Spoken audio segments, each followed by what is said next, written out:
brave, complimenti.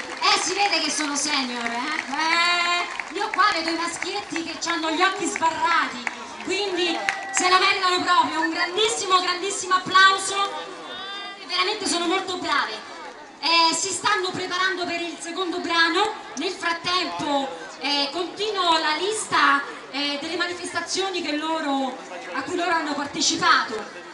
Sono state vincitrici al campionato internazionale per gruppi di majoret che si è svolto in Spagna, a Santa Susanna nel 2009, e seconde classificate nel 2010 e prime classificate sempre in Spagna a Malgrat del Mar, concorso dei gruppi di majoret.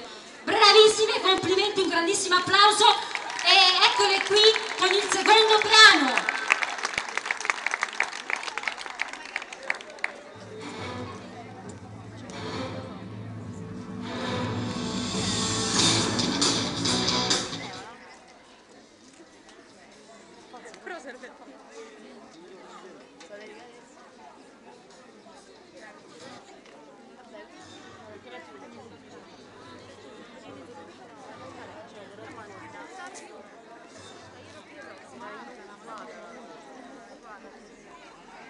La seconda, la terza me la correggo.